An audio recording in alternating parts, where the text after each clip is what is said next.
নমস্কার বন্ধুরা, অনুশ্রী রান্নাঘরে আপনাদের সবাইকে স্বাগত। ডিম তো আপনারা অনেক রকম ভাবেই তৈরি করেছেন বা খেয়েছেন। ডিমের কারি একবার এরম ভাবে তৈরি করে খেয়ে দেখবেন, মুখের স্বাদ একদম বদলে যাবে। এইভাবে ডিমের কারি খেতে যে এত সুন্দর হয়, একবার তৈরি করে না খেয়ে দেখলে কিন্তু আপনারা বুঝতেই পারবেন না এর স্বাদ। গরম গরম রুটি, পরোটা, নান, এমনকি রাইস, পোলাও সবের সাথেই কিন্তু এই রেসিপিটি দুর্দান্ত খেতে লাগে। রেসিপিটি তৈরি করার জন্য আমি সবার প্রথমে একটা কড়া বসিয়ে নিয়ে তার মধ্যে দিয়ে দিলাম পরিমাণ মতন সর্ষের তেল। তেলটা গরম হয়ে গেলে আমি এখানে 6টা সেদ্ধ করে খোসা ছাড়িয়ে রাখা ডিম নিয়েছি। ডিমগুলোকে ছুরি দিয়ে মাঝখান থেকে একটু চিড়ে দিয়েছি, যাতে ভাজার সময় না ফাটে বা ছিটকোয়, আর ভেতরে বেশ ভালোভাবেই নুন মশলা যাতে প্রবেশ করে। এবার ডিমটাকে হালকা একটু লালচে করে ভেজে নিলাম। ডিমটা ভাজা হয়ে যাওয়ার পর ডিমটাকে আমি তুলে নেব। এরপর ফোড়নে দিলাম 1/2 চামচ পরিমাণে গোটা জিরে আর একটা তেজপাতা আর ছোট একটা দারচিনির টুকরো। ফোড়নটাকে একদম হালকা করে ভাজবো, কেন খুব কড়া করে আমি ফোড়নটাকে ভাজবো না। এরপর দিয়ে দিলাম 2টো মাঝারি মাপে গ্রেট করে রাখা পেঁয়াজ। পেঁয়াজটাকে 2-3 মিনিট আমি হাই ফ্লেমে ভেজে নেব। আপনারা চাইলে এখানে পেঁয়াজ বাটাও দিতে পারেন, তবে গ্রেট করে দিলে না রান্নার টেস্ট একটু বেশি ভালো হয়। এরপর দিচ্ছি 1 চামচ পরিমাণে আদা রসুন বাটা।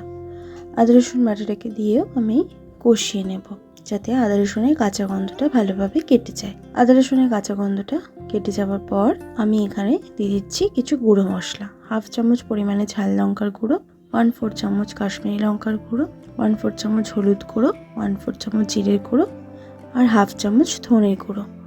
স্বাদ মতন দিয়ে দিচ্ছি নুন। সামান্য একটু জল দিয়ে দেবো, যাতে মশলাগুলো না পুড়ে রান্নাটা তেতো হয়ে যায়, যেহেতু গুঁড়ো মশলা দিলাম। এরপর মিডিয়াম ফ্লেমে আমি মশলাগুলোকে কষিয়ে নিচ্ছি। মশলাটা কষানো হয়ে গেছে, সাইড থেকে কিন্তু তেল সেপারেট হতে শুরু করে দিয়েছে।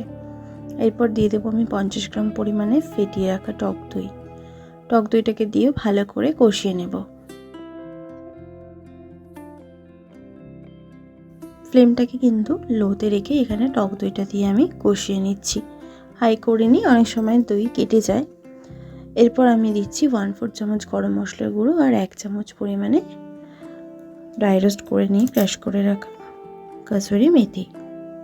দিচ্ছি 3 চামচ পরিমাণে ফ্রেশ ক্রিম। ক্রিম যদি আপনাদের কাছে অ্যাভেলেবেল না থাকে, সেক্ষেত্রে এখানে দুধের সরকেও কিন্তু ফেটিয়ে নিয়ে ব্যবহার করতে পারেন।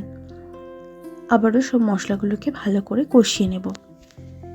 মশলা কষানো হয়ে যাওয়ার পর ডিমগুলোকে আমি দিয়ে দিলাম। ডিমগুলোকে দিয়েও মশলার সাথে আমি এবার কষিয়ে নেব। মশলার সাথে ভালোভাবে ডিমগুলোকে কষিয়ে নেবার পর দিয়ে দিচ্ছি 1/2 কাপ পরিমাণে জল। খুব বেশি গ্রেভি কিন্তু এই রান্নায় ভালো লাগে না, একটু মাখো মাখোই কিন্তু বেশি ভালো লাগে। জলটাকে দিয়ে ভালো করে নাড়াচাড়া করে আমি মিশিয়ে নিলাম।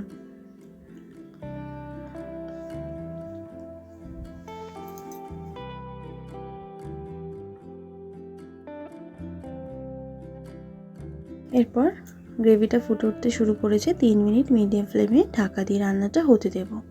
3 মিনিট পর ঢাকাটা সরিয়ে নিয়েছি। ঢাকাটা সরাতেই কিন্তু দারুণ সুন্দর একটা গন্ধ বেরোতে শুরু করেছে। এরপর দিয়ে দিচ্ছি সামান্য একটুখানি ধনেপাতা কুচি। ধনেপাতা কুচি দিয়ে ভালো করে আমি নাড়াচাড়া করে মিশিয়ে নেব। এরপর গ্যাসের ফ্লেম বন্ধ করে 2 মিনিট আমি স্ট্যান্ডিং টাইমে রেখে দেব। 2 মিনিট পর আমি এটা গরম গরম সার্ভ করে নিচ্ছি। এইভাবে ডিমের কারি একবার তৈরি করে খেয়ে দেখবেন। রাইস, পোলাও, রুটি, পরোটা, লুচি সবের সাথে কিন্তু দুর্দান্ত খেতে লাগে। আশা করছি আপনাদের ভালো লাগবে। ভালো লাগলে লাইক শেয়ার করতে ভুলবেন না, কমেন্ট বক্সে কমেন্ট করে জানাতে ভুলবেন না রেসিপিটি কেমন লাগলো। ভালো থাকবেন, সুস্থ থাকবেন, ধন্যবাদ।